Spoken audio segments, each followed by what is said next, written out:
Oui, c'est mieux. Hop.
Bonjour à toutes et à tous. Alors, vous rêvez pas, j'ai vraiment utilisé le thème de 2001 de l'Odyssée Espace sur le générique de Star Wars. Ça, c'est pour éviter de payer des royalties à John Williams, qui m'a pas autorisé d'utiliser le thème pour la soirée. Et si vous posez la question, c'est des animations CSS, je savais pas quoi faire pendant le Covid, mais je recommencerai pas. Ça m'a pris un mois de faire ça. Et les autres animations qu'il y a dans le doc. Alors, si, je sais que vous venez de loin, notamment de l'autre côté de l'espace, à cause d'un problème qui est très embêtant lorsqu'on développe des logiciels. Et si vous le permettez, je vais résumer tout de suite quel est ce problème. Alors, généralement, dans une architecture logicielle, on a tendance à mettre notre logique métier dans nos back-ends parce que c'est une bonne pratique, surtout quand on a plusieurs consommateurs, type des applications iOS, Android, des responsive web app, mais aussi des back-ends qui s'appellent notre back-end. Ça nous évite de répliquer cette business logic partout. Ici, je vous ai représenté un bac qui fait de la réservation de train. Donc j'ai plusieurs fonctionnalités comme faire une recherche de train qui desserve ma destination, sélectionner un train et un tarif, faire en anglais pour le tarif, etc. etc.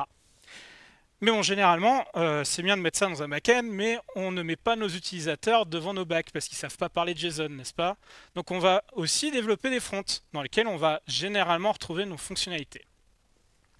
Et ces fonctionnalités, en fait, on va les développer en utilisant en fait toute la subtilité du langage pour exprimer nos intentions métiers. Donc on va nommer nos fonctions, etc. pour refléter le domaine qu'on est en train de développer. Le problème, c'est que le back et le front sont de part et d'autre du réseau, et pour faire en sorte qu'ils dialoguent ensemble, bah, au milieu, on va mettre REST. Mais REST n'a que 4 mots de vocabulaire qui sont create, read, update, delete. Et dans notre métier, on fait un petit jeu où on essaye de faire, on essaye en fait, enfin, il faut imaginer que là, vous avez deux adultes, et au milieu, il y a un gamin de 4 ans, et un peu comme au théâtre, en fait, les souffleurs. Vous voyez ce que c'est un souffleur?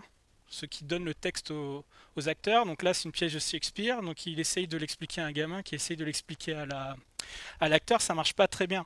Parce qu'effectivement, toute cette subtilité et cette complexité du langage, il va falloir qu'on les mappe dans 4 mots de vocabulaire. Donc par exemple, rechercher un train qui dessert ma destination. Bah, en reste, on va peut-être on va mapper ça sur un create, donc créer une ressource recherche. Et quand côté back, on va recevoir ça, en fait, on va retraduire ça dans l'intention qui était bah, rechercher un train. Un autre exemple, sélectionner un train et un tarif. Là, par exemple, dans mon cas, j'ai fait ça sur un update de la sous-ressource de sélection dans ma recherche. Et c'est complètement arbitraire parce que ce que j'aurais pu faire aussi, c'est directement créer une ressource sélection. Et derrière, on va encore retraduire ça dans l'intention métier côté back. Donc là, on peut se demander si on n'est pas un peu fou de faire ça parce que quelque part, en fait, l'intention métier de votre utilisateur, c'est je veux rechercher des trains qui desservent ma destination. À aucun moment, il vous a demandé de créer une ressource recherche. Et pourtant, votre back-end, l'API qu'il va en fait exporter, c'est je crée une ressource recherche. Non? Oui? Bah, c'est ça un petit peu reste quoi. Alors, Même si ces deux phrases sont équivalentes en reste, je pense que vous voyez clairement qu'il y a une perte de sens. Typiquement, dans je crée une ressource recherche, je perds la notion de destination, de train, etc. Le verbe n'est pas le même. D'un côté, j'ai recherché, de l'autre côté, j'ai créé. Et je suis quasiment sûr que si vous avez des user stories à développer, que vous préférez qu'elles ressemblent à je veux rechercher des trains qui descendent ma destination plutôt que je crée une ressource recherche. Et si vous avez des user stories comme ça, bah, il faut virer votre product owner.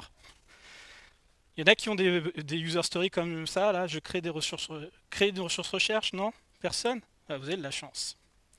Mais bon, vous voyez bien le problème d'impédance qu'on a là, en fait, avec cette perte de sens.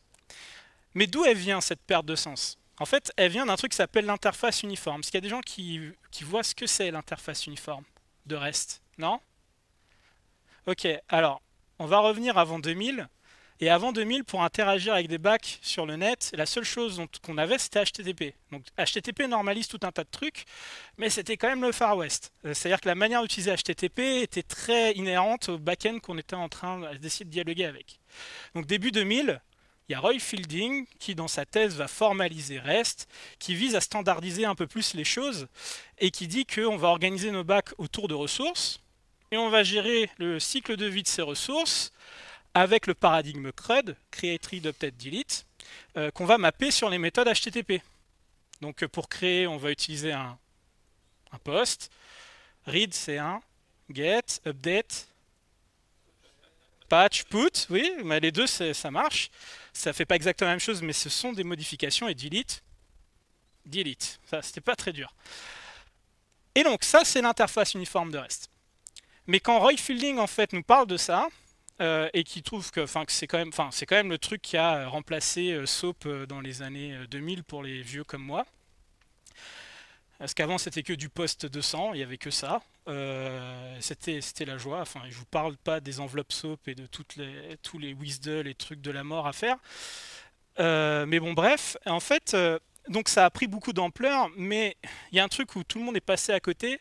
C'est une mise en garde qu'avait fait Roy Fielding dans sa thèse en 2000 où il explique que, en fait, comme l'information est transférée d'une manière standardisée plutôt que dans une forme qui est spécifique aux besoins de l'application, on va dégrader l'efficacité du système.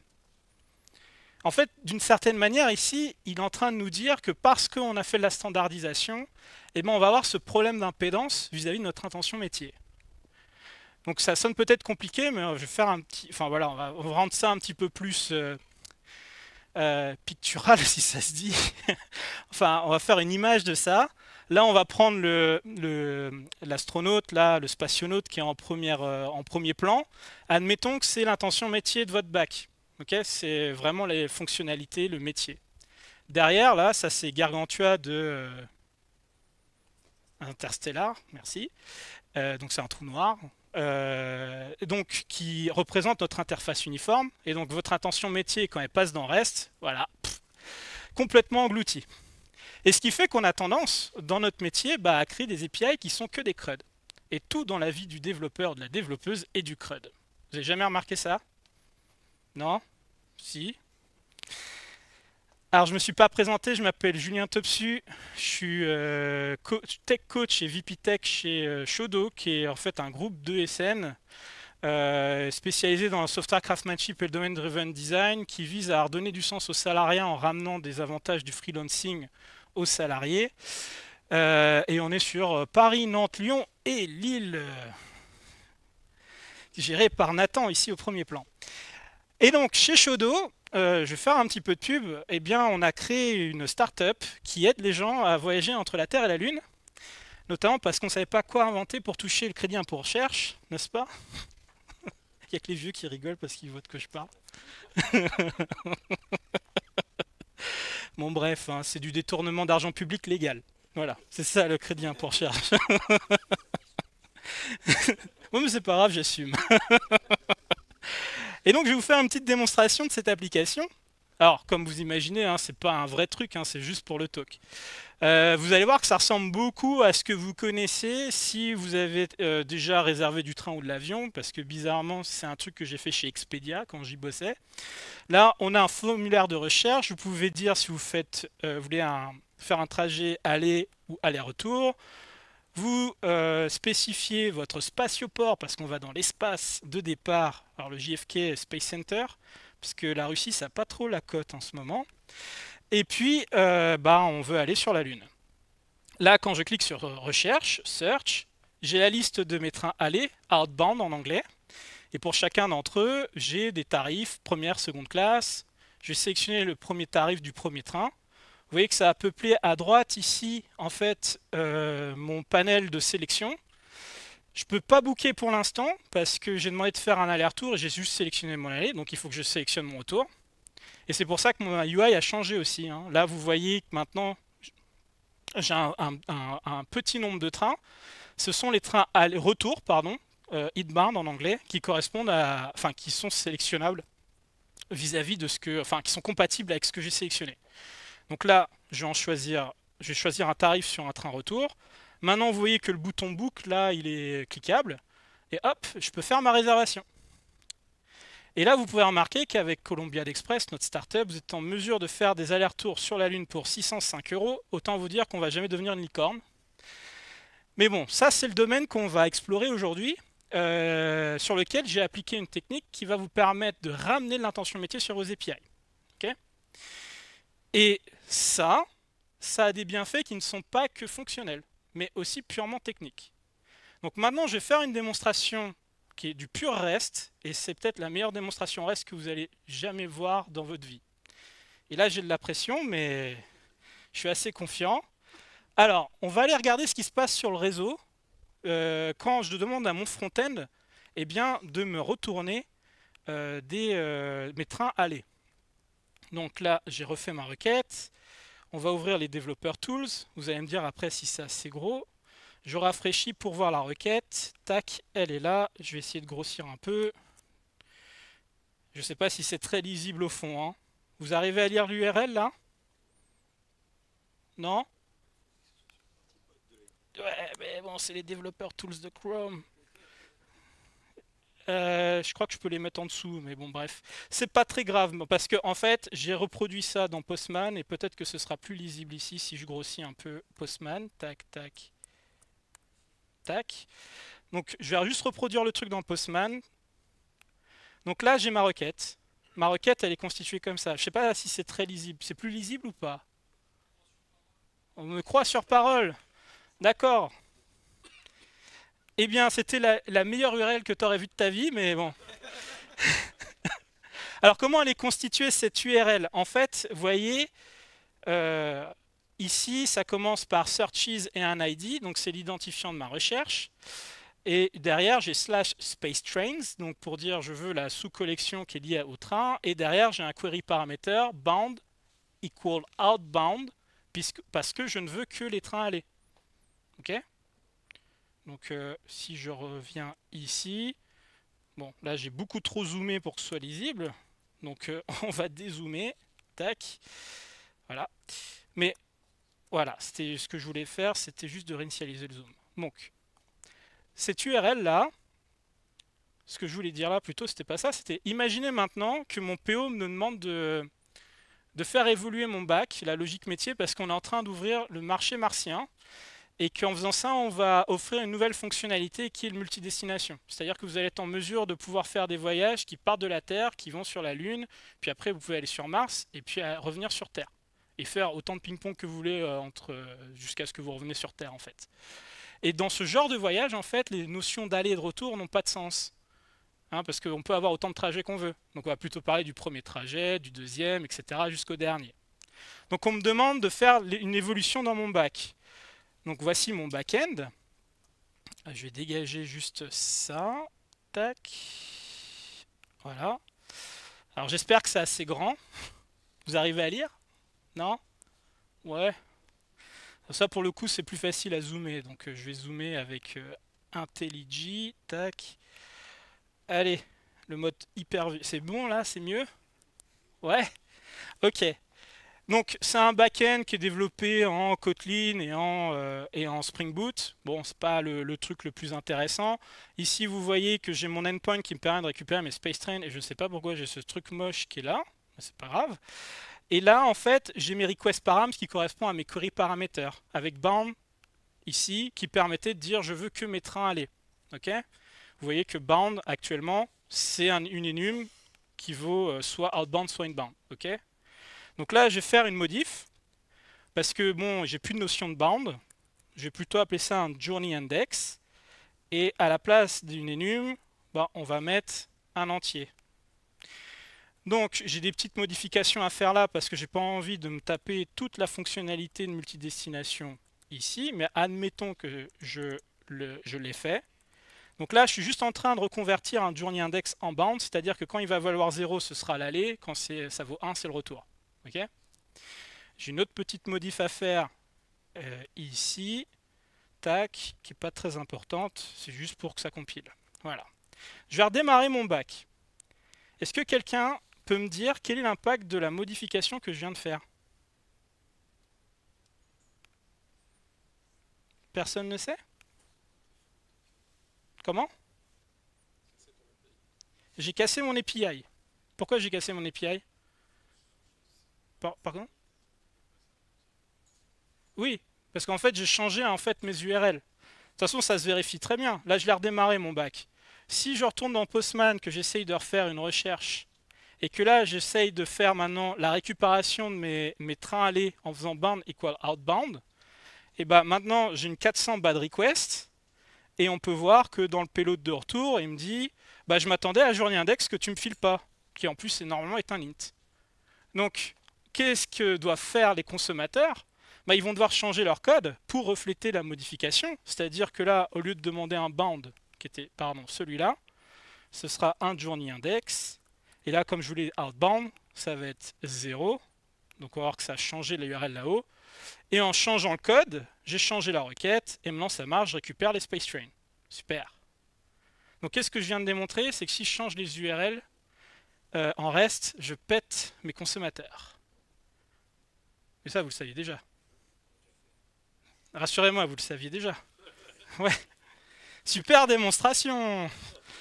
Alors, en fait, le gros de la démo est pas là. On va revenir. Alors, je vous ai pas présenté mon front. Mon front, c'est du JavaScript, React, super. C'est en train de tourner ici dans un process NPM. Et vous êtes d'accord qu'à aucun moment je fais du JavaScript. Hein, j'ai pas touché de JavaScript, j'ai pas touché enfin, j'ai rien redémarré. Hein. Ok. On va aller voir ce qui se passe côté front maintenant. Donc là, on va recommencer.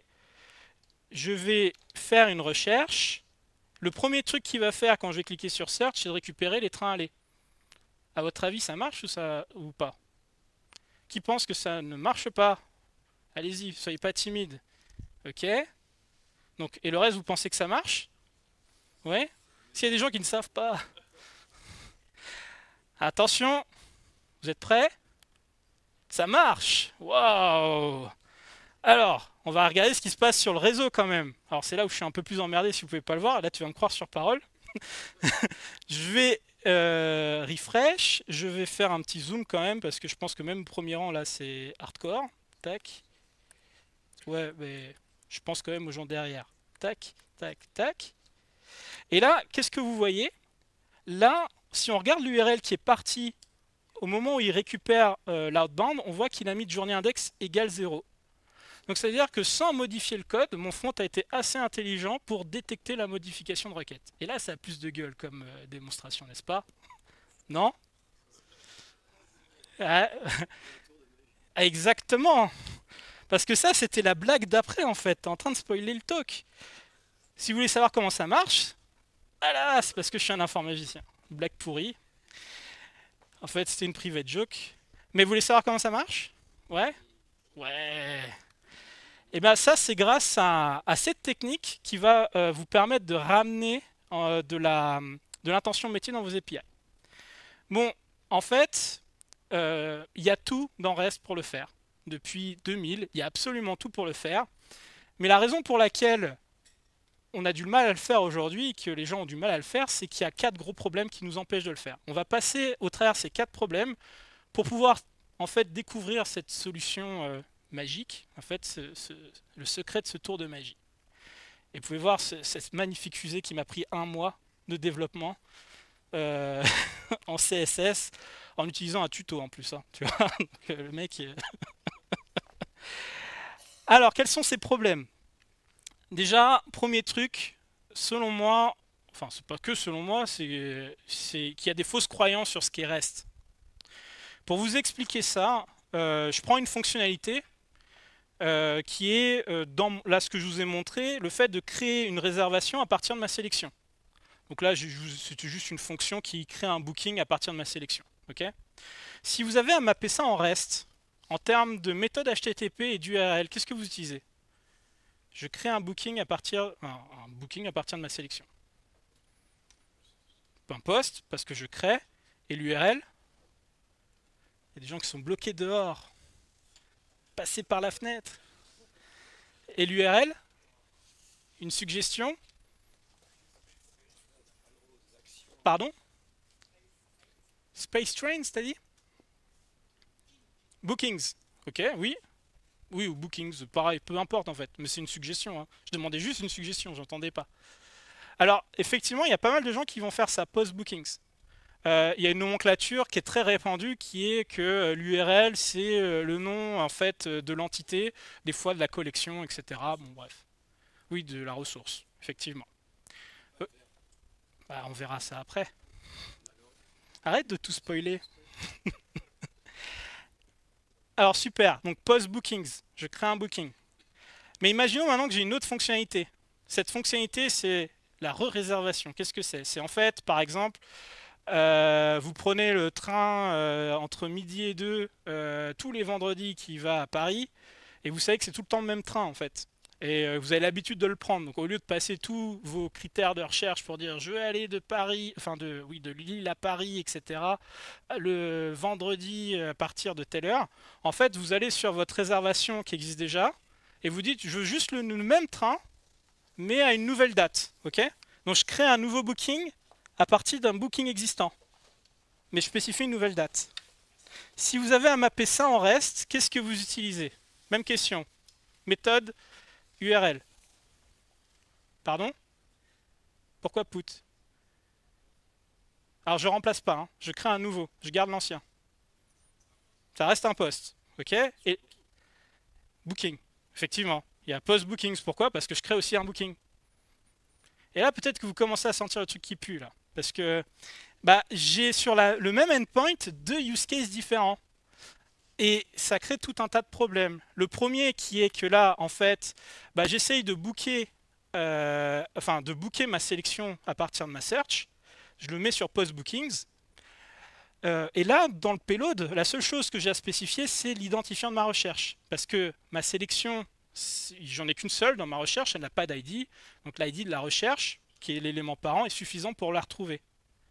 Donc si on regarde ce payload là et cette requête, en fait, on a le problème qu'on avait dit au début de perte de sens. Parce que le sens métier, c'est je réserve ce que j'ai sélectionné. Alors là, la notion de sélection, elle est partie en fumée. On a post-booking search ID terminé. Le deuxième problème, c'est que sur le rebooking, là en bas, je suis obligé du coup de passer l'ID du booking que je veux rebooker. Vous voyez que là, il y a un espèce de payload polymorphique parce que je suis sur le même post-bookings dans les deux cas. Donc là, en plus, j'ai une confusion sémantique. Pour savoir ce qui se passe, je suis obligé de regarder dans le détail, c'est le même endpoint. En plus, c'est une vraie galère de faire du... Enfin, sauf si vous êtes en JS, mais en Java, c'est un peu plus galère. Sauf si vous mettez de l'optional partout. Et là, pareil, hein, je réserve le même train à une date ultérieure. Terminé. Et donc, pour corriger ce problème, certains ou certaines font, dans le deuxième cas, en fait, ils vont me changer ça en un post-rebookings. Je ne sais pas si vous avez déjà vu ça. Ouais. Alors ça peut être une bonne solution. Malheureusement pas dans ce cas-là. Je vais vous expliquer pourquoi dans mon cas, ici, d'appeler ça post-rebooking, c'est pas bien. Parce qu'en fait, rebooking, c'est une action, c'est pas une entité, c'est pas une ressource. C'est-à-dire que si vous demandez aux experts et aux expertes métiers, ils vont vous expliquer qu'il y a deux moyens de créer une réservation à partir de ce que vous allez sélectionner dans votre recherche et puis à partir d'une réservation existante, en fait. Mais une fois créée, c'est la même chose. C'est la même chose. On s'en fout de savoir comment ça a été créé. Ça a le même cycle de vie, on appelle ça une réservation. Okay, que ça vienne de la sélection ou d'une réservation existante, on s'en fiche. Et le problème d'appeler ça bookings et rebookings, ça laisse penser que c'est deux choses différentes, que c'est deux ressources différentes. Alors que la seule raison pour laquelle vous avez fait ce nommage, c'est lié à la limitation de l'interface uniforme de REST. Et là où ça devient un peu plus grave, c'est que en fait, vous êtes en train de piloter votre conception métier à partir de REST. Et REST, en fait, c'est un style de pattern architecture, ce qu'on appelle la complexité obligatoire. Si vous aviez utilisé autre chose comme, par exemple, RabbitMQ, bah, vous n'auriez pas eu ce problème. Donc, est-ce que la technologie devrait changer la manière dont vous représentez votre métier? Pas vraiment. Parce que ça veut dire que si vous changez de techno, bah, vous allez devoir recoder votre application. C'est pas forcément la meilleure des idées. Mais le pire là-dedans, c'est que rebooking, c'est du pseudo-fonctionnel. Ça sonne comme étant du métier alors que ça l'est pas. Et là, alors là, ça devient pareil le Far West parce que vous avez des nouvelles entrants ou entrantes dans l'équipe. Vous dites booking, rebooking, ils ont l'impression que c'est deux choses complètement différentes. Vous allez commencer à polluer le métier, qui vont eux-mêmes commencer à intégrer les synonymes. Plus personne comprend ce qui se passe, et ça crée ce que j'appelle la complexité accidentelle. Pourquoi? Alors un vrai use case, on a un peu de temps, ouais, ouais, bon allez, qui m'est arrivé moi c'était chez Expedia. En fait, on avait un concept, donc c'est pareil, hein, Expedia, vous connaissez un peu, hein, c'est réservation de voyage en ligne, et un développeur un jour a inventé le concept de méta-dossier. Alors ça sent le design pattern, hein, parce que derrière il y avait une volonté de créer de l'héritage, et un métadossier ça correspondait à rien fonctionnellement, à part que c'était des champs qui étaient partagés à la fois lorsque vous réservez du train, de l'avion ou bien votre chambre d'hôtel. Et il y avait des trucs complètement qui n'avaient rien à voir, hein. Ça pouvait être le numéro de passeport avec vos dates, par exemple, de voyage. Bon, bref. Et le truc, c'est comme ça pétait, parce que bon, c'était très bien codé. Les erreurs qui étaient remontées au métier, c'était il y a un problème dans le métadossier. Et donc pendant 15 ans, le métier formait les nouveaux côté métier. Donc c'est vraiment des gens, c'était les agents de voyage. Il leur expliquait que le champ qui est là, le champ qui est là et le champ qui est là, c'est le métadossier. Voilà. Mais tu le voyais jamais physiquement. Et ce qui est encore plus drôle, c'est que quand on a dû refondre le monolithe, les product owners, à votre avis, qu'est-ce qu'ils nous ont demandé de reproduire? Le métadossier. Voilà. Donc ça va très loin. Et l'exemple que je viens de vous donner, il est encore moins subtil que celui-là, parce que bon, métadossier, bon, bref. Voilà, donc c'est pour ça, faites attention à vos nommages, parce que vous pouvez polluer tout le monde. Bon, c'était une petite parenthèse, mais du coup, comment on fait pour résoudre ce problème si rebooking, c'est pas bon? Et bien là, la proposition que je vais vous faire, c'est de s'aligner sur l'intention métier, en fait. Au moment où on veut réserver, qu'est-ce qu'on fait? On est sur l'ancien booking, et qu'est-ce qu'on s'imagine comme UX? C'est il y a un bouton qui va me faire rebook dessus. Ben, on va faire exactement pareil. Là, j'ai une URL qui me fait bookings, l'ID du booking que je veux rebooker, et ce qu'on appelle un classifier en REST derrière, /rebook. Et là, en une seconde, je suis quasiment sûr que vous comprenez tous l'intention métier de cette URL. Alors que quand j'ai post bookings, bah, vous ne savez pas, à part que on crée un booking. J'utilise un post parce que je crée un nouveau booking, donc je suis toujours compliant avec l'interface uniforme. Et une fois que c'est créé, bah, je vais récupérer ce booking comme n'importe quel autre sur get bookings avec l'ID. Voilà, donc j'ai deux manières de créer mon booking. Le post bookings, là, que j'aurais peut-être renommé aussi, qui me permet de booker à partir de ma sélection. Et le post booking ID /rebook, qui est dans le cas d'une re-réservation. Et là, j'ai vraiment résolu le problème. Deux moyens de booker, même cycle de vie derrière, même ressources. C'est clair? Alors peut-être que ça titille certains ou certaines d'entre vous, ça. Non? Toi, je sais que ça te titille, là. Depuis le début, ça te titille. Pourquoi ça titille? Parce qu'il y a ce débat, les noms versus les verbes, on n'a pas le droit de faire des verbes en reste. Vous avez déjà entendu parler de ça? Ouais? Alors, j'ai fait pas mal de recherches pour ce talk, et je suis allé chercher du côté de c'est quoi cette règle des noms là. Si vous voulez rechercher qui a postulé le fait que c'était bien de faire le nom de votre ressource, /l'ID, /la sous-ressource, vous allez trouver ça nulle part en fait. C'est un truc qui s'est répandu parce que c'est une aide pour créer en fait nos URL. Mais si vous lisez la thèse de Roy Fielding, donc le gars qui a inventé REST, à aucun moment il vous dit comment constituer vos URL. Et tous les exemples qu'il prend dans sa thèse sont opaques. Impossible de lire les URL. C'est presque de la base 64 tellement c'est illisible.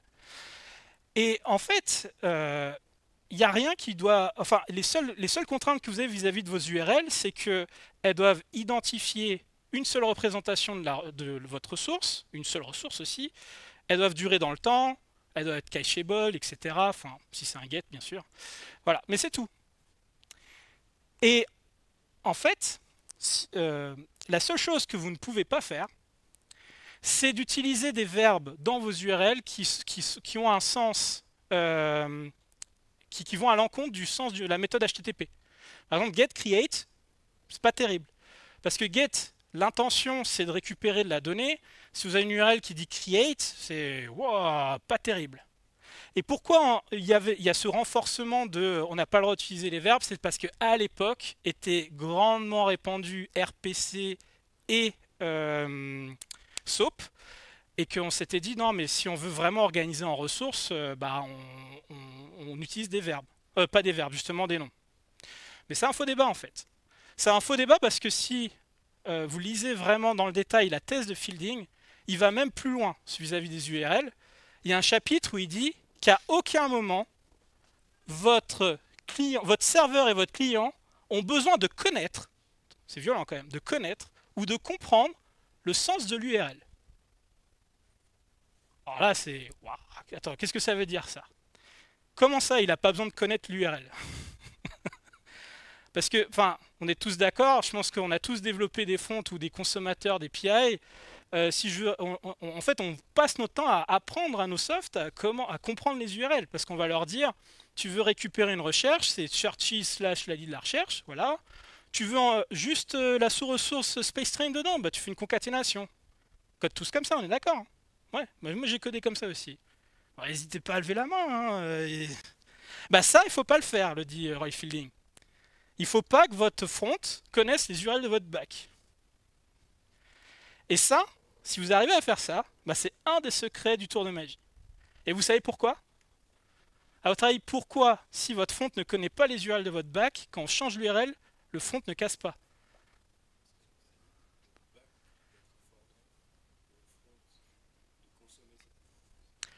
Alors c'est très compliqué de la manière dont tu le dis, mais c'est vrai.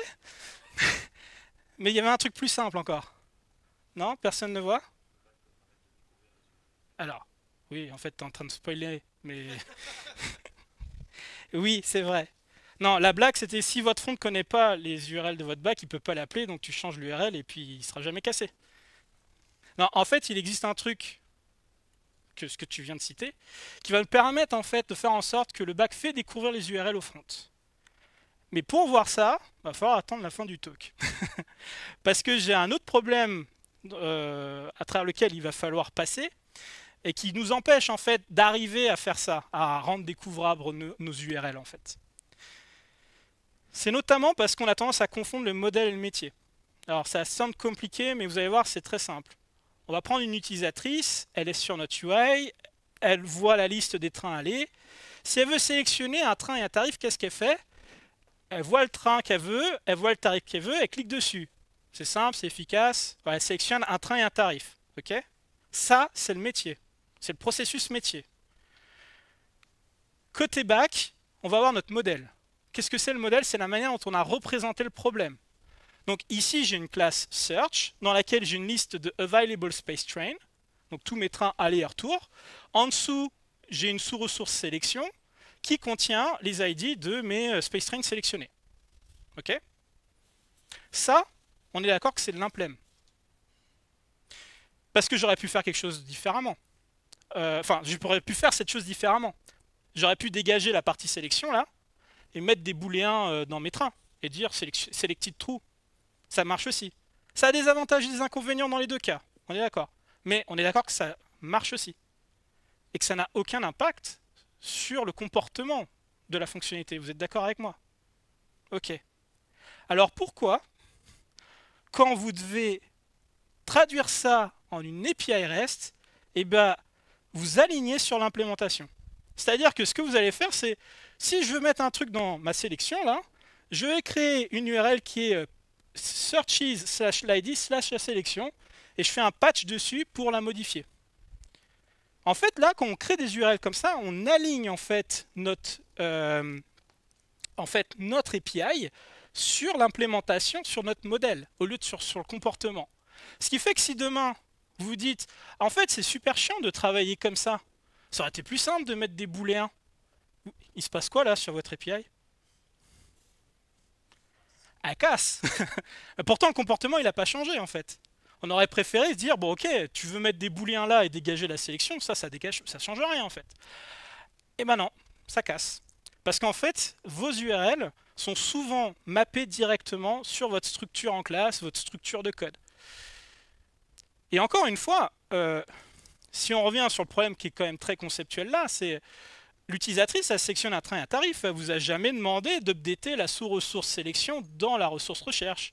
Jamais demandé ça. Pourtant, c'est ce que expose encore une fois le bac. Et ça va potentiellement... Enfin, les conséquences de ça peuvent aller très loin. Notamment si vous êtes sur un domaine métier qui est ultra complexe et qu'en plus vous n'avez pas d'UX, eh bien, vous allez construire un front qui est drivé par le workflow exposé par votre back qui va être complètement incompréhensible pour vos utilisateurs utilisatrices. Imaginez un truc qui vous permet de réserver votre train et qui vous dit, il y a un beau menu qui dit update ta sélection dans ta recherche. Tu fais, hein, je comprends pas. Hein, je vais pas citer de site qui permet de réserver des trains où les gens se tirent les cheveux, parce que voilà, mais ça peut arriver en fait. Alors, je vous rassure, le coup de c'est hyper drivé sur la manière dont on a implémenté dans le back la user experience, c'est 1% des cas. Hein. Parce que dans la grande majorité, on a plutôt ça. On a un front-end qui est tout beau et un back-end qui est tout moche. Bah oui, parce que le front-end, lui, il va devoir se conformer à l'intention métier. Il ne va pas demander à l'utilisatrice d'updater sa sous-ressource de sélection dans sa search. Il va lui permettre de sélectionner un train et un tarif. Sauf que le back-end, lui, il expose bien ce patch avec cette URL qui est liée à l'implémentation. Donc ça veut dire que tous les consommateurs, ils vont devoir traduire l'intention métier vers cette URL qui est mappée sur du CRUD, qui est du CRUD d'implémentation côté back. Et ça, tous les consommateurs vont devoir le faire. Les applications mobiles Android, iOS, etc. etc. C'est ce que moi j'appelle la complexité accidentelle d'adaptation, parce qu'on a tendance à exposer son implémentation, son modèle, à nos consommateurs, plutôt qu'une intention métier dans nos API. C'est clair ça ou pas? Ouais. Donc je résume, on a tendance à créer des URL qui mappent la structure en classe. Si vous changez votre structure en classe, vous pétez vos URL. Et puis cette structure en classe est très technique et vous faites du CRUD par-dessus. Alors, comment on résout ça? On peut se dire c'est facile. L'intention métier, on la prend du consommateur, enfin du front, et on va l'encapsuler côté back. Comme ça, côté back, il expose un comportement, et on va pouvoir être en mesure de changer l'implémentation sans péter en fait nos consommateurs. Alors ça sert très bien sur le papier, mais il y a un sérieux problème d'encapsulation avec REST. Alors là, je vais devoir décrire ce mème, parce que c'est illisible là. En haut, vous avez le Task Manager de Windows qui ne répond pas. Vous savez, le truc qui kill les autres process. Et en bas, il y a Obi-Wan Kenobi qui, dans la revanche des sites, dit « t'étais supposé les détruire et pas les rejoindre ». Voilà. Vous voyez ce que c'est l'encapsulation? Il y a des gens qui ne voient pas ce que c'est? C'est pas grave, hein, c'est pour que j'explique. Alors, l'encapsulation. Là, j'ai une classe en... C'est quoi ça? C'est du Java, ça? Ouais. C'est une classe en Java qui représente ma recherche. Qu'est-ce que j'ai dedans? J'ai mon identifiant, mes critères de recherche, mes trains, ma sélection. Et en dessous, j'ai que des accesseurs et des setters, getter-setters. Et il n'y a rien d'autre. D'accord? Donc là, si je veux changer, par exemple, ma gare de retour, ouais, c'est ça, qu'est-ce que je fais? Je fais un set criteria en ayant donné en paramètre un criteria qui contient ma gare de retour que je veux changer. Ça a un nom. Est-ce que vous connaissez le nom de ce pattern? Pardon? Alors, non, parce que dans le concept des data classes, tu ne peux pas faire de set. Mais tu y es presque. Comment? Exactement, c'est un modèle anémique. Alors ça sonne compliqué, mais c'est parce qu'en fait, il n'y a aucun comportement ici. On ne fait que pouvoir modifier la donnée. Ça veut dire que, on prend un cas simple, hein. J'ai fait une recherche Paris-Marseille. Donc ça veut dire que mes critères disent que je vais de Paris à Marseille, et normalement, si j'ai des trains dedans, ils vont tous de Paris à Marseille, sinon c'est un sacré problème. Ok. Là, je fais 7 critères Lyon, comme à gare d'aller, oui, de destination. Qu'est-ce qui se passe? Dans ma search, j'ai mes critères qui disent que je fais un Paris-Lyon, mais j'ai toujours mes trains qui font Paris-Marseille. Vous voyez? Donc qu'est-ce qui se passe? C'est que je suis en train de mettre ma classe recherche dans un état inconsistant. Ça veut dire que tous les consommateurs dans mon code qui vont devoir gérer la recherche vont devoir gérer ce qu'on appelle les invariants, en fait la logique métier de la recherche. Et se dire à chaque fois que je change, que je fais un set criteria, il faut que je pense à virer tous les trains. Et c'est là généralement que vous avez des search services, search manager utils implémentation et booking service, etc. qui vont avoir cette implémentation dedans. Vous voyez de quoi je parle ou pas du tout? Oui. Et ça, c'est de la désencapsulation. En fait, l'un des piliers de l'objet, c'est de dire que, enfin, quand vous êtes en objet, après on fait de l'encapsulation en fonctionnel différemment, mais c'est à peu près la même idée, c'est que les comportements, on veut les ramener dans les objets qui ont la responsabilité de faire ça. C'est-à-dire qu'au lieu d'avoir un set criteria, je dégage tous mes setters, et à la place, j'expose des comportements, comme ici, select space train with sphere, je vais avoir change destination par exemple. Et qu'est-ce que va faire en interne mon change destination? Eh bien, à chaque fois qu'on l'appelle, en interne, il fait reset de mes trains. Ce qui fait que je ne peux pas me tromper. Toutes les personnes qui m'appellent change destination, eh ben, va faire automatiquement un reset de mes trains. Donc tout mon code qui utilise ça n'aura plus besoin de le faire. Et ça vous évite de faire ce qu'on appelle du code défensif. Parce que si vous n'êtes pas sûr que le gars qui a fait cette criteria n'a pas fait un dégager vos trains, vous êtes dans un état de recherche qui n'est pas terrible. Donc vous passez votre temps à checker si les données sont bien d'équerre. Et si vous faites du Java, généralement ce que vous checkez, c'est est-ce que mon truc est pas nul? Est-ce que mon truc est pas nul? Est-ce que mon truc est pas nul? Puis un jour vous passez à Kotlin. C'était gratuit. Non, parce que même en Java, il y a moyen d'éviter ça en fait. Parce que c'est pas un problème du langage, c'est plus un problème d'encapsulation. Vous voyez l'idée? Et donc là, j'ai des fonctionnalités, j'ai des comportements dans mes fonctions, je n'ai plus de getter-setter, et ce sont mes fonctions qui sont en charge en fait de faire mes transitions d'état. C'est ça l'encapsulation. Ok? Est-ce qu'il y a des gens qui codent comme ça? Oui? Ah, pas trop quand même, hein? Pas trop, vous êtes plutôt dans l'autre mode? Après, c'est pas un jugement de valeur, hein, vous pouvez faire ça, hein. Alors, le problème, en fait, c'est que même si vous faites ça, c'est-à-dire même si vous encapsulez vos comportements, au moment où vous devez exposer ça en reste, ça pique un peu parce que la seule chose que vous pouvez faire, c'est serialiser les champs. Donc là, je vais avoir mon ID, mon critère, mon space train, ma sélection, mais il est où mon change destination? Il est où mon select train with fare? Comment je mappe ça en reste? Mes fonctions, je ne peux pas les mapper, on est d'accord? Donc je mappe que les champs. Et comme j'ai l'interface uniforme avec mon CRUD, bah, qu'est-ce qu'on est en train de faire? On est en train d'offrir des super accesseurs, des getters-setters en fait à mon front-end. Et lui, avec le CRUD, il va pouvoir me faire un set criteria en me faisant un patch dessus ou un put dessus, etc. Alors peut-être que ça va pas marcher parce que le back va quand même lui dire eh frère, non, t'as pas le droit de faire ça. Si vous le faites en plus. Mais on est d'accord que là, l'encapsulation, on la perd. Hein, parce que le front, il peut faire ce qu'il veut, techniquement. Vous avez compris ça? Ouais. On ne peut pas mapper les fonctions, donc on revient anémique. Donc en reste, on désencapsule les comportements pour exposer les états. Et là, on peut vraiment se poser la question, encore une fois, si on n'est pas un peu barjot. Parce que si vous réfléchissez à ça, vous n'êtes jamais dit, en fait, quand vous faites un logiciel, notamment un back, d'un côté, vous avez REST, c'est du CRUD. Qu'est-ce qu'on a généralement de l'autre côté de l'application? Une DB. Et une DB que vous faites du NoSQL ou du SQL, c'est quoi? C'est du CRUD. Donc on a du CRUD là, on a du CRUD là, et au milieu, on essaye de mettre un truc qui n'est pas CRUD. Pourquoi on fait ça? Pourquoi on s'embête à faire ça? On pourrait mettre du CRUD au milieu. Ce serait beaucoup plus direct, non? Comment?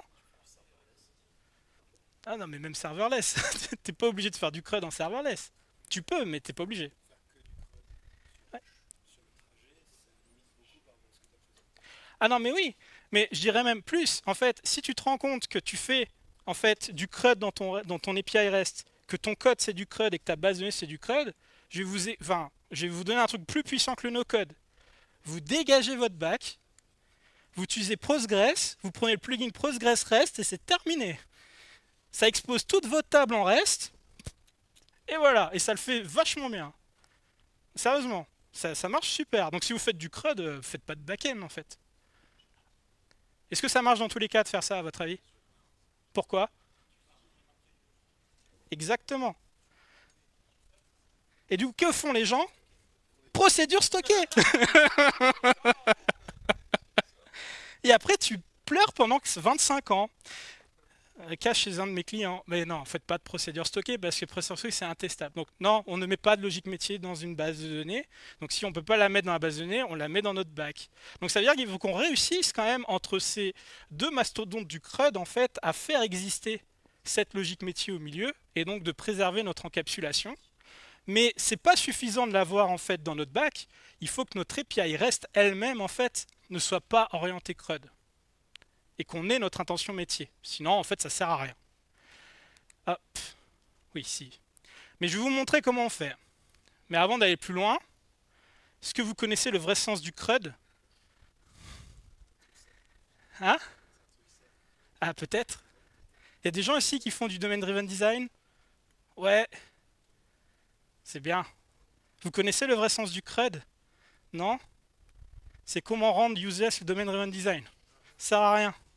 Tu te prends la tête en plein milieu à faire des trucs bien nommés, les éléments de langage, t'as fait des event storming sur 3 jours à 25 personnes. T'es là, t'as fait ouais, rechercher, etc. Attribuer, non, create, read, update, delete. Paf, terminé. Non, je vous rassure, je suis un practitioner du DDD, on sait s'en sortir. Alors, je vais résumer, enfin, pour vous démontrer un peu ce problème d'encapsulation là, vous vous rappelez le cas où j'avais deux fois sur Bookings, enfin j'avais deux use cases différents sur Post Bookings. Quel était le seul moyen de faire la différence entre les deux pardon? Analyser le body. Bah, ça veut dire qu'en fait là c'est de la désencapsulation parce que vous devez regarder le contenu pour reconstruire le sens. Ça c'est de la désencapsulation. Et ça c'est de la charge mentale. Donc c'était juste un exemple en fait de désencapsulation en reste. Autre que juste j'ai pas mes fonctions dedans. Alors je vais résumer le problème. Là j'ai mon utilisatrice qui sélectionne un train et un tarif. À côté, j'ai mon super backend qui me fait cette belle URL CRUD mappée sur ma structure. Patch searches ID sélection, donc j'update ma sous-ressource de sélection dans ma recherche. Et là, dans mon payload, j'ai fait un truc qui s'appelle JSON Patch. Il y en a qui connaissent JSON Patch? Ouais, JSON Patch, c'est un truc qui vous permet de faire des opérations atomiques et plusieurs opérations atomiques. Notamment là, je dis que je veux faire un add dans le pass en dessous de ma sélection qui est Selected Space Train. Et dedans, je mets un train dont le numéro est Moon 421 et le tarif est First. Voilà. Donc là, il y a deux problèmes. Le premier, j'en ai déjà parlé, complexité accidentelle d'adaptation. Là, ça, c'est pas métier, donc il va falloir traduire le sens métier vers cette update CRUD là. Deuxième problème, désencapsulation. Pourquoi? Parce que vous devez tous lire dans le détail ce qui se passe là pour comprendre ce qui se passe. Parce que ici, j'aurais pu faire autre chose en fait. J'aurais pu donner l'information que j'ai envie de voyager près de la fenêtre plutôt que près du couloir. Ça aurait été au même endroit, hein, le truc s'appelle sélection. Donc vous êtes obligé de passer du temps en fait à lire là. Donc là sur ma baguette magique, on va voir la solution, attention. Paf! Il n'y a plus de payload. Et là en fait, je fais exactement ce que fait l'utilisatrice. Elle est dans sa recherche, Searches ID. Elle veut sélectionner un train en particulier, Space Train, le numéro du train. Dans ce train, elle veut sélectionner un tarif en particulier, fares, le code de l'affaire, et puis /select. Et là, pareil, en une seconde, vous comprenez tous et toutes le sens de cette URL, alors que là, bah, fallait quand même regarder quoi. Il fallait passer un peu de temps. Et là, on est aligné sur le sens métier. Je fais toujours un post parce que interface uniforme, je crée une sélection dans ce cas-là. Si c'était pas la première fois, j'aurais pas utilisé post, ça aurait été peut-être plutôt un put ou un patch, plutôt un patch même. Et là, côté back, vous n'avez pas besoin de changer votre structure. Vous pouvez continuer à mettre votre selected space train en fait. Vous pouvez changer complètement la structure parce que ça, c'est pas lié à ça en fait. Ça, c'est lié à ce que fait l'utilisatrice. Ça, c'est votre implémentation. Ici, vous me changez et vous mettez des booléens dans available space train au lieu d'avoir sélection. C'est au niveau de votre contrôleur que vous allez devoir faire le mapping vis-à-vis de votre couche service. Côté back, si vous êtes en layered. Si vous êtes en architecture hexagonale, c'est encore mieux parce que ça a été fait pour ça. En fait, vous avez un adaptateur qui est là pour traduire l'extérieur vers en fait les internes de votre métier. Si vous ne connaissez pas, je vous invite à regarder. Ok, vous avez compris ça?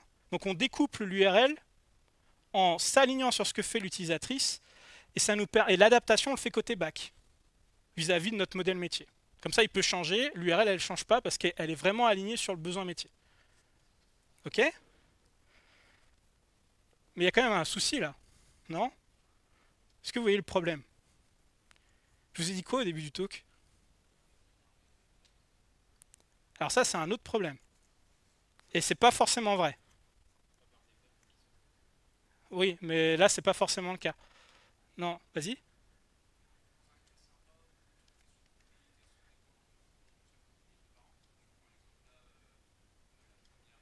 Ouais.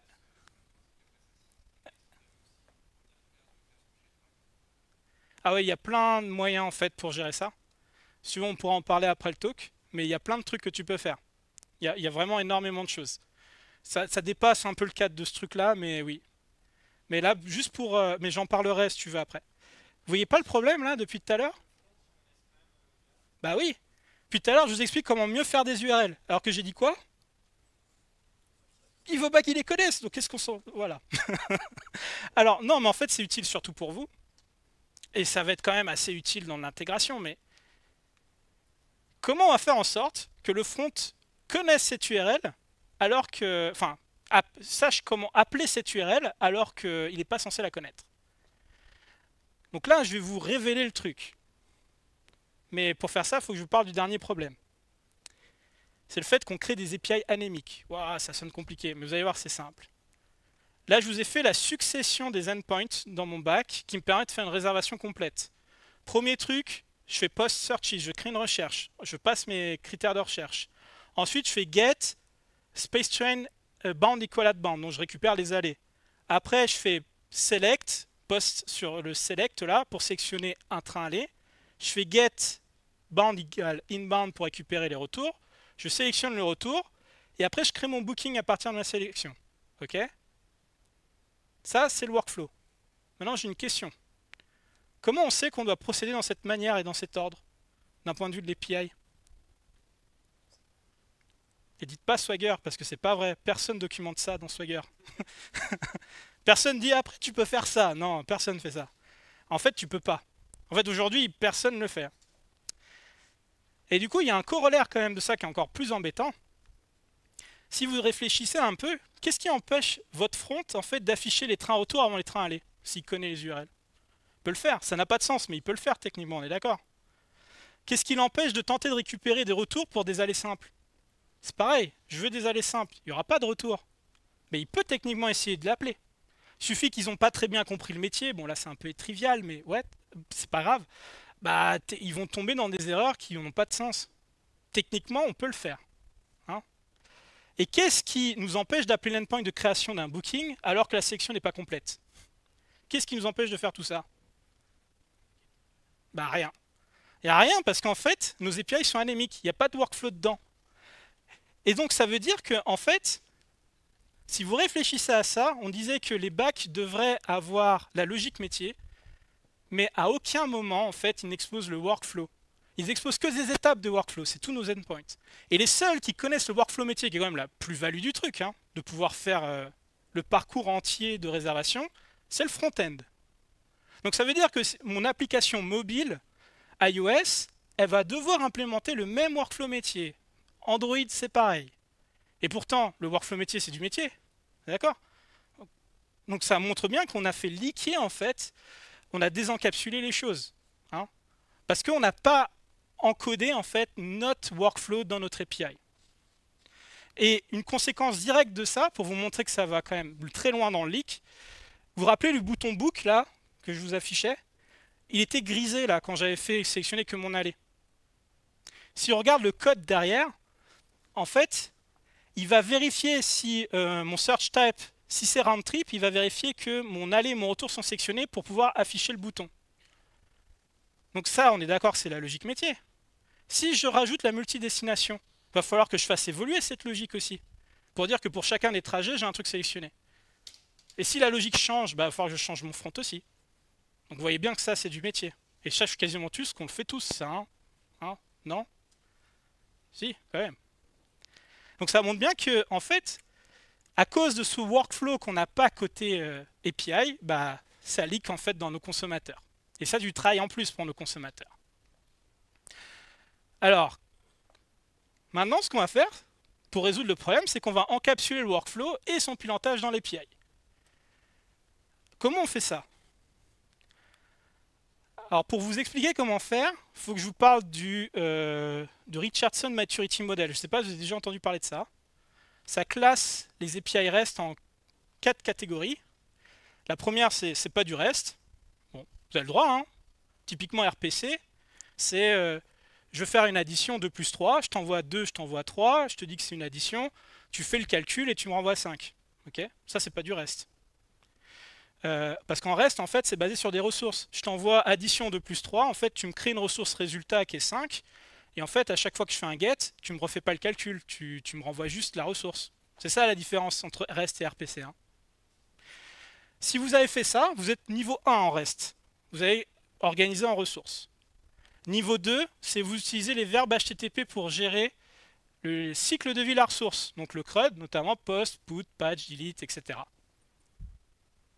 Et généralement, on s'arrête là. Mais depuis le début en REST, il y a un niveau 3 là. Et c'est là qu'on va trouver en fait la réponse à tous nos problèmes, qui s'appelle les hypermédia control. Est-ce qu'il y a des gens qui ont déjà entendu parler de ça? Certains d'entre vous. Alors qu'est-ce que sont que les hypermédia control? Ça a un autre nom, barbare, qui s'appelle ATOS. C'est l'anagramme de Hypermedia as the Engine of the Application State. Alors j'aime bien Engine of Application State parce que ça sonne beaucoup moteur de comportement. Alors qu'est-ce que c'est que ATOS et les hypermédias? En fait, c'est un système de liens, donc des URL, qui vont vous permettre d'exposer les relations entre vos objets métiers, découvrir le domaine et encapsuler le workflow métier dans votre back, enfin dans votre API. Et là, je vais vous faire une démonstration de ce truc. Alors j'espère que ça va être assez gros parce que là, ça va être du Postman là. Alors, ici, j'ai ma première URL qui me permet de créer ma recherche. Donc j'ai post sur Searches, d'accord. J'ai un payload qui correspond à mes critères de recherche. Donc là, j'ai une journée dans laquelle j'ai l'identifiant de mon spatioport de départ, mon spatioport d'arrivée. Et ici, j'ai le schedule, donc c'est l'heure de départ que je veux, et la date et l'heure de départ. Ok. Je vais envoyer ça côté back. Donc là, vous voyez, j'ai une 200 à created, donc a priori, ça a fonctionné. Il m'a créé ma ressource recherche. Est-ce que vous vous rappelez ce qu'il y a dans une recherche? Qu'est-ce qu'il y a dedans? Pardon? La sélection, les critères, j'ai les space train, j'ai mon ID. Ce que font généralement les gens, là, c'est qu'ils sérialisent tout. Et j'ai tout dans l'objet que je récupère. Ou sinon, ils me font juste le location header et dans mon get, je récupère tout. Mais c'est la même chose. Là, si vous regardez un peu ce que retourne mon back, alors j'ai peut-être changé le layout parce que peut-être que ce sera plus lisible comme ça. Ouais. Et je peux pas dégager le truc au-dessus. Ah ah. Alors attends, si je fais ça et que ensuite je peux pas zoomer là. Tac. Non, le zoom il marche pas. Ok, bon bah tant pis. Si je regarde ce qui retourne en fait là mon back, j'ai mes critères. Ok, bon ça n'a pas changé. Et j'ai rien d'autre. J'ai pas en fait ma sélection, j'ai pas mes trains aller, j'ai pas mes trains retour. À la place, j'ai des liens. Donc là, j'ai une liste de liens. Et dans mes listes de liens, j'en ai plusieurs. J'en ai un qui s'appelle self, ça c'est une nomenclature qui dit c'est pour récupérer la ressource actuelle. En dessous, j'ai un lien qui s'appelle sélection et une URL. Ça veut dire que si je veux aller dans la sélection, eh bien, j'ai juste à prendre cette URL et je vais faire un get dessus. Et là, je récupère ma sélection. Là, on peut voir que dans ma sélection, j'ai pas de space train sélectionné. Et j'ai un lien qui me permet de retourner dans ma search. Donc là, c'est pareil, je prends ce lien-là, je regarde pas ce qu'il y a dedans, je fais juste un get dessus, et je suis retourné dans ma search. Ça, c'est ITOS. C'est hypermédia. Donc en fait, là, j'étais capable de donner la relation entre mes objets et je suis passé d'un objet à l'autre. En plus, en clicodrome, parce que par défaut, en fait, Postman fait du get. Vous voyez? Donc là, j'ai parcouru mon API. Mais on peut faire des trucs encore plus sympas. C'est-à-dire que là, par exemple, je veux récupérer tous mes trains à aller. Au lieu de savoir, ok, bound égale 0, bidule chouette, machin, j'ai pas besoin de connaître ça en fait. Il faut juste que je sache quel est le nom du lien. Ici, c'est all outbounds. Ok, bah c'est ça que je veux. Je veux tous les allers. Donc je prends l'URL qui est derrière et je l'appelle. Voilà. Paf. Et là, j'ai tous mes allers. Et donc, ce qui est cool, c'est que si je fais ça, vu que je dis à mon consommateur, tu t'en fous de ce qu'il y a dans les URL, bah je peux changer. C'est pour ça que là, journey index égale 0, je peux le changer à band égale outbound et revenir en arrière. Ça casse pas mon code. Vous voyez? Donc, on peut aller plus loin. Là, j'ai mes trains à aller. Maintenant, vous allez voir que sur mes trains, là, ici, j'ai la Comfort Class First, son prix, et j'ai un lien de sélection. Donc ça veut dire, si tu veux sélectionner ce train aller, eh bien, tu as juste à prendre cette URL. Alors là, c'est interface uniforme de REST, hein, toujours. Je veux créer une sélection, donc ça va être un post. Ça ne change pas. Et là, j'ai créé ma sélection. Ici, en fait, si vous regardez dans le détail, il y a le self là qui me dit que je suis sur ma sélection. D'accord? Donc je suis vraiment dans ma sélection. Ok? Et ce qu'il y a dans ma sélection, bah, c'est le space train que j'ai sélectionné. Donc là, j'ai tout le contenu de mon train avec sa première classe. Et j'ai un nouveau truc en plus qui est le prix total. Parce que ça, c'est lié à la sélection. D'accord? Et ce qui est vachement plus intéressant encore, c'est que dans les liens, j'en ai un nouveau qui s'appelle Create Booking. En fait, là, mon back-end, il a détecté que j'étais dans un cas de aller simple, que j'ai sélectionné mon aller, donc j'étais en capacité de booker. Et il a rajouté le lien Create Booking là, qui n'existait pas avant. Si on revient sur, c'était celui-là, là c'était ma sélection vide. Si on regarde les liens, j'ai Search, j'ai Self, j'ai Sélection, All Outbound, j'ai pas de Create Booking. Donc ça veut dire que là, mon consommateur, il peut pas se planter en fait. Il peut pas tenter de créer un booking avant d'être dans un état qui permet de le faire. Et je suis toujours stateless, hein, parce que c'est à la sérialisation que le back-end détecte qu'il faut créer le lien dans le payload de retour. Il ne maintient pas une session. Hein, c'est vraiment stateless. Donc là, si je veux créer mon booking, bah, je prends ce lien. Là, je crée un booking, donc c'est un post. Et hop, mon booking est créé. Donc là, on peut le voir parce que, notamment, le self, ici, c'est bookings avec l'ID du booking. Vous voyez? Et là, je viens de faire tout mon workflow de booking sans jamais rentrer quoi que ce soit. Parce que j'en avais pas besoin, en fait, j'ai juste besoin de mes trucs d'entrée, hein, qui sont la première, les critères de recherche. Et puis, je fais tout le workflow à partir, drivé par le back-end. Et ça me permet de grave simplifier mon front. Parce que maintenant, si je veux savoir à quel moment je dois afficher ou pas le bouton booking, eh bien je fais ça. Je vérifie si en fait il existe un lien qui s'appelle Create Booking. Voilà. S'il n'existe pas, le bouton ne s'affiche pas. Donc ce qui fait que je crée même des composants dans mon front qui sont beaucoup plus indépendants les uns des autres. Parce que là, j'ai un state qui est partagé et qui correspond à tous les liens. Et dès que les liens changent, en fait, ça va activer certains des composants de ma UI. J'ai pas besoin de le cascader en fait, parce qu'ils sont tous en écoute en fait sur les liens que je mets dans mon state. Et là, vous n'avez pas les workflows compliqués de dire aller, retour, machin. Non, en fait, tout est activé par les liens. Ça vous fait faire des fronts beaucoup plus rapidement d'ailleurs. Alors on peut faire des trucs encore plus marrants. C'est-à-dire que là, c'était le cas simple, mais si je prenais le cas un peu plus compliqué, c'est-à-dire, je vais faire un aller-retour. Ok? Donc là, aller-retour, c'est juste que dans mes critères, voilà, le premier c'est l'aller, le deuxième c'est retour, là, le groupe de JSON. Et là, ce que je vois maintenant, c'est que j'ai un nouvel lien qui s'appelle All Inbound, qui n'existait pas avant. Donc tous les retours. Et ce qui est intéressant, c'est que là, en fait, vous voyez journey index égale 0, journey index égale 1. Cette charge mentale, elle n'existe pas pour le développeur. Il n'a pas besoin de le découvrir, enfin de l'apprendre de votre documentation. C'est sérialisé pour lui. Mais ce qui est intéressant encore plus derrière, c'est que là, il y a only selectable à false 2 fois. Je vous ai même pas expliqué pourquoi ce truc-là était là. Pourtant, il est nécessaire. Parce que le backend sait que dans ce cas-là, c'est nécessaire, donc il l'envoie. Il le sérialise. Aucun impact côté front. Il n'est même pas au courant que ce paramètre existe. Je peux même vous expliquer pourquoi il existe du coup. On va faire un petit truc. Je vais récupérer tous mes allées. Et c'est exactement la même chose que tout à l'heure, donc je vais aller le faire vite. Tac. Et je vais sélectionner un allée. Qu'est-ce qui se passe? Là, je suis dans ma sélection. J'ai sélectionné mon allée. On va voir que dans mes liens, là, ma sélection n'est pas complète, d'accord? Donc on va voir que là, dans mes liens, j'ai pas de create booking. Parce que le backend a détecté que je suis dans un aller-retour, donc il faut que je sélectionne un retour. Et là, à la place de create booking, j'ai un autre lien qui s'appelle inbound for current selection. Ça, c'est un lien qui me dit si tu veux un retour compatible avec ta sélection, c'est ce lien qu'il faut prendre. Au-dessus, j'ai un autre lien qui s'appelle all inbound. C'est ceux qui peuvent pas être compatibles avec ce que j'ai sélectionné. Et si vous regardez la différence entre les deux URL, c'est juste que là, j'ai only selectable à false et en bas, only selectable à true. Encore une fois, c'est un truc qu'elle n'a pas besoin de comprendre en fait le dev qui consomme l'API. Lui, il voit l'intention métier, inbound for current selection. Ok, c'est là que je vais aller. Mais admettons qu'il force là et qu'il aille sur all inbound. C'est-à-dire même ceux qui ne sont pas compatibles.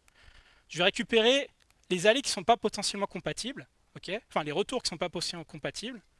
Et je vais forcer une sélection ici, là. Regarde ce qu'il y a ici dans l'URL, il y a un reset selection à true. Le gars ne le sait pas, hein. Mais au moins le back-end, il se prémunit du fait qu'on tente de le mettre dans un état inconsistant. Donc là, si je force la sélection de mon retour qui n'est pas compatible, qu'est-ce qui va se passer? Eh bien, dans ma sélection, j'ai bien l'inbound, donc le retour, mais il n'y a plus d'allée. Et ce qu'il va me proposer à la place, c'est outbound for current selection. Donc si tu veux, maintenant, en fait, si tu veux aller plus loin, c'est l'allée qu'il faut que tu sélectionnes.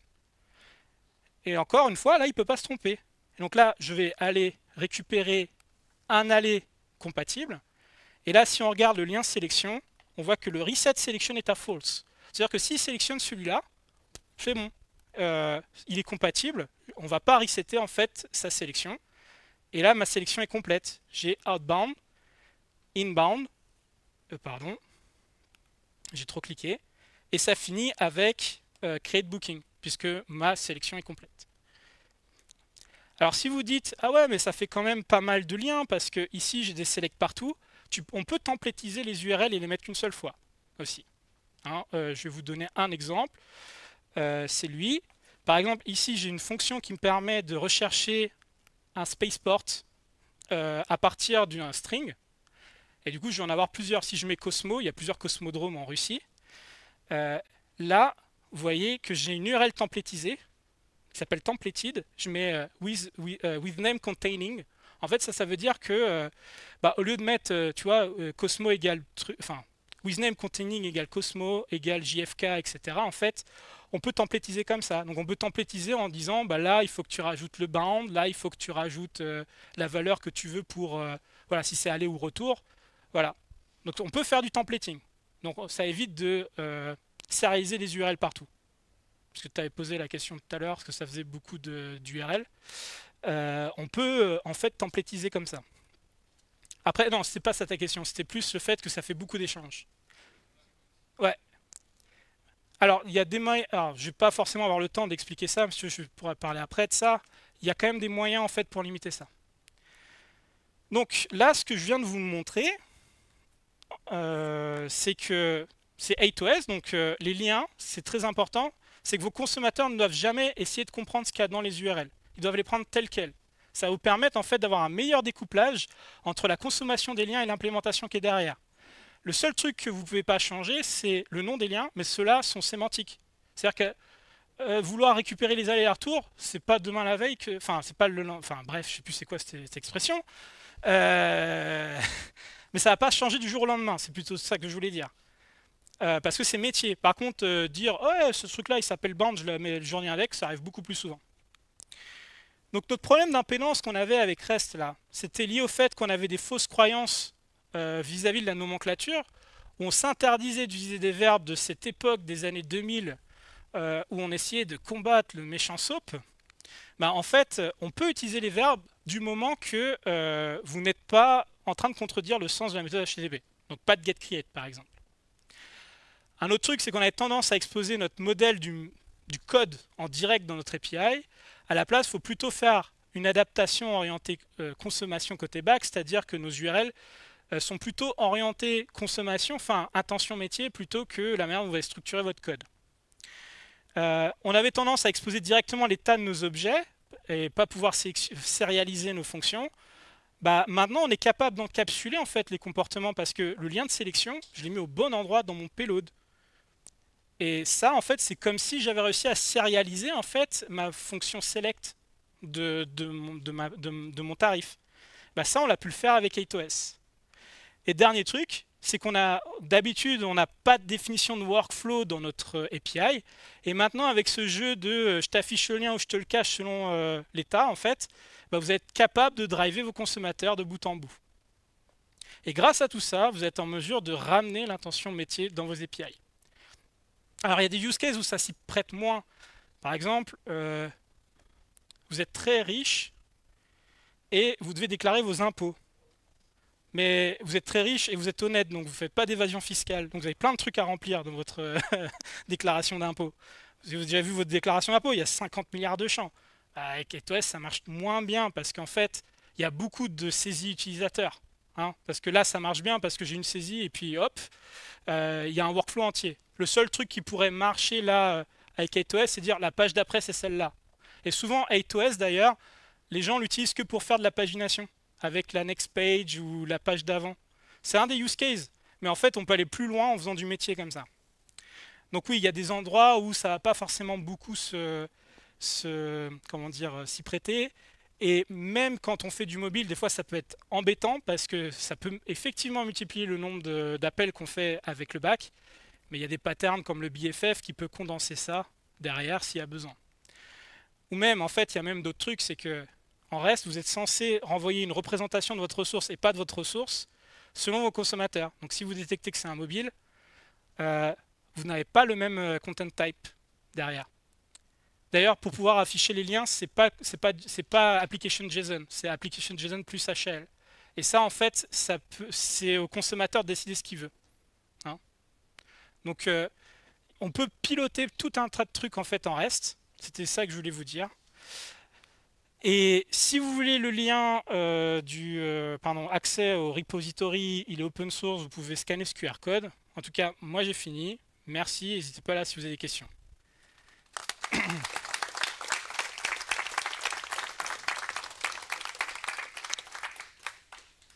Est-ce qu'il y a des questions? Ouais. Ouais.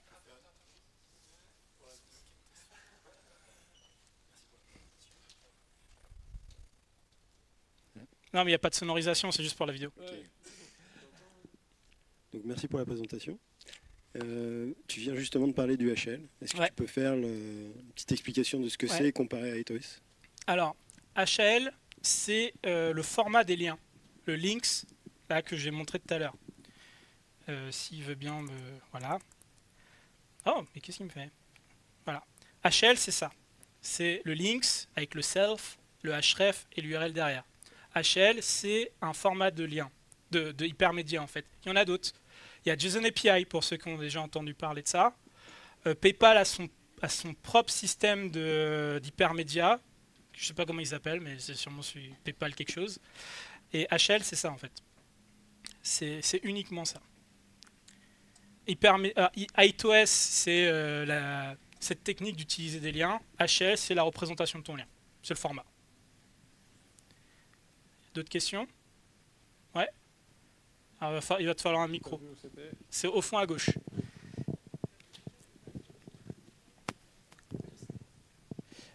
Ouais, petite question, c'est du coup, si jamais tu as des objets à passer dans tes requêtes, du coup, tu utilises le templating pour... Alors, tu peux utiliser le templating ou tu peux faire des trucs un peu plus funky, comme les affordances. qui vont te permettre en fait de spécifier plus de choses, mais après tu as des limitations quand même. Alors je vais essayer de retrouver ça. C'est Spring, oula, Spring 8OS.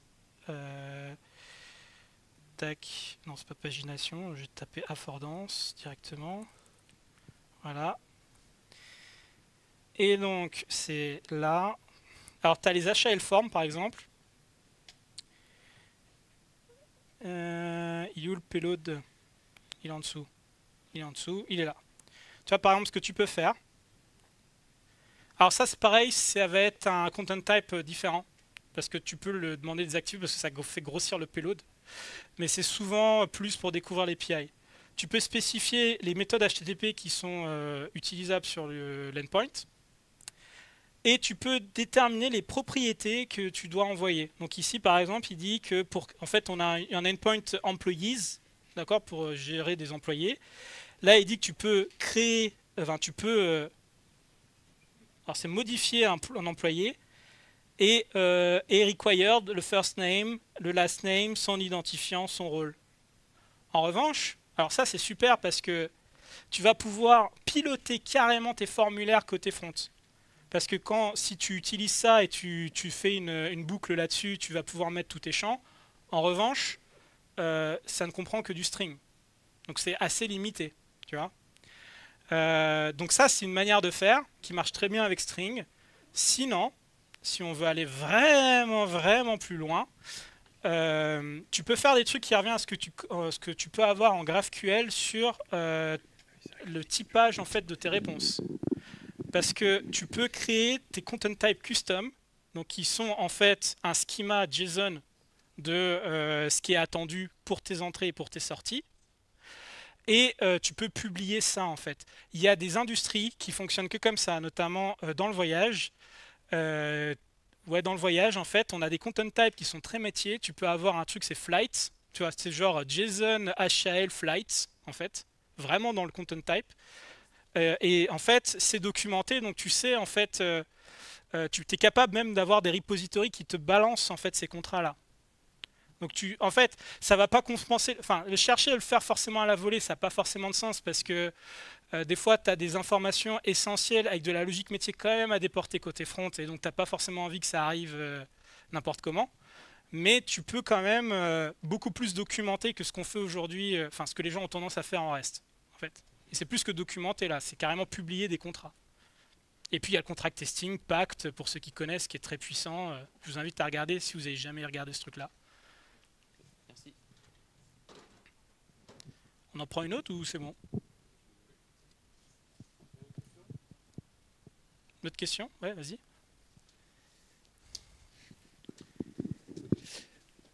Là, tu nous as montré la théorie. La pratique, je me pose la question de savoir à quel niveau on va venir en tant que développeur coder la logique métier, surtout quand on est dans du DDD, ouais. avec le modèle en oignon hexagonal ouais. et les adapteurs. Ouais. Moi, c'est de la théorie, je connais beaucoup de la théorie là-dessus, mais j'ai jamais pratiqué. Ouais. Et tout ce que je connais de Spring, j'en utilise, c'est le contrôleur, un service derrière, enfin du 3 tiers classique. Alors, c'est dans quelle couche qu'on vient insérer ça et avec quel outil de préférence? Dans quelle couche? Alors, pour le coup, ça, c'est un vrai truc qu'on fait tourner en prod, qui a 10 ans encore maintenant. Enfin, pas encore maintenant, mais qui a 10 ans. Tout le système de réservation de train d'Expedia, c'est ça. C'est moi qui l'ai fait. Tu vois, et mes potes de l'époque. Et donc c'est pas que de la théorie ce que je vous présente, c'est pas genre un use case papier. J'ai reproduit le code d'ailleurs. Donc le code, si vous regardez, tu auras toute la structure en hexagonale avec. Donc tu as un exemple concret là. Alors c'est pas le vrai parce que j'ai pas pu le faire le vrai, mais c'est tiré quand même et simplifié. Et en fait toute ta partie linking va se faire au niveau de ton adaptateur. Au niveau de, enfin c'est des adaptateurs de gauche en hexagonale. Donc au niveau de ton contrôleur. Comment? C'est ça, c'est l'accès à la base, c'est là où il y a le flouze.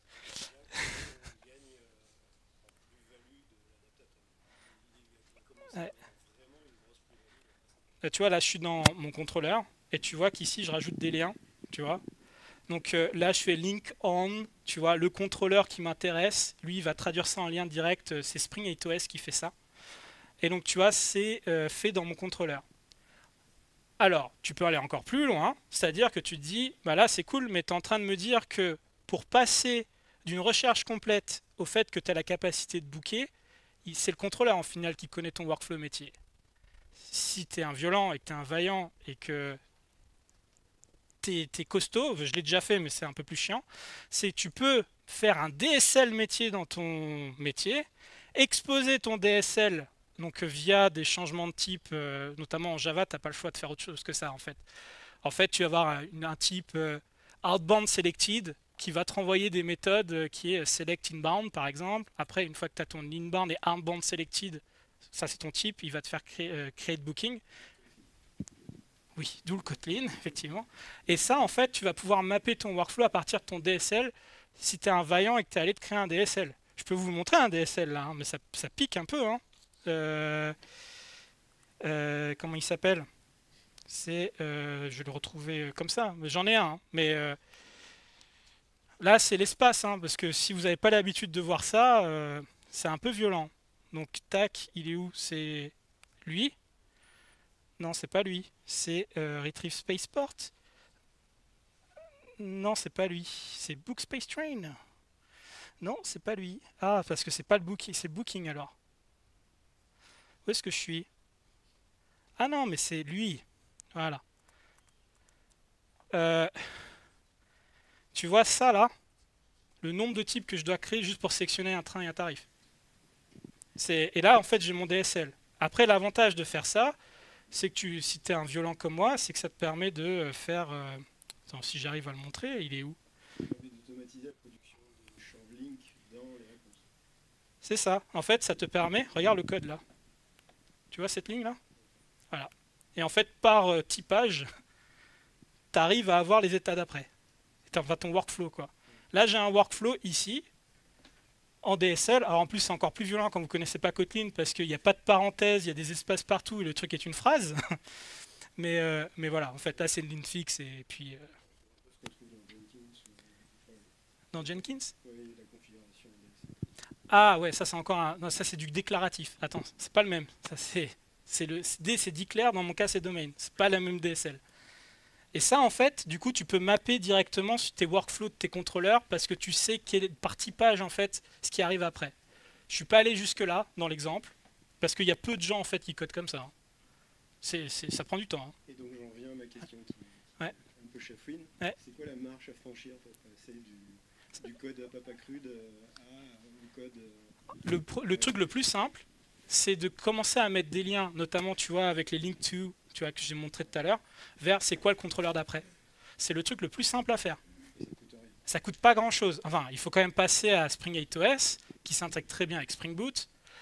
Si vous n'êtes pas dans l'écosystème Spring, c'est un peu plus chiant parce que les trucs ne sont pas forcément aussi matures que Spring pour le faire. Au pire, en fait, parce que tu as plein de trucs à gérer. Hein. Si tu n'as pas un framework, il faut que tu gères les X-Forward parce que l'URL sur lequel tu es exposé toi, c'est pas forcément l'URL que voit ton front-end. Sinon, c'est pas drôle. Mais Spring le fait tout seul, ça, par exemple. Donc, Spring le fait très très bien. Il y a ça intégré. Il y a une petite marche. Mais elle n'est pas hyper violente. Par contre, derrière, il faut structurer tout son code pour que ça marche bien. Enfin pour que ça marche bien, pour que tu sois très métier comme je l'ai fait, ça si tu fais pas de DDD c'est compliqué. En revanche là où tu gagnes du temps, c'est le front. Tous les consommateurs ça se développe beaucoup plus vite. Hein. Ce que tu es en train de dire, c'est Ouais, vas-y. d'avoir déjà investi dans du DDD, Mm. ça aide à passer aussi. Ah mais totalement, parce que tu penses workflow en fait.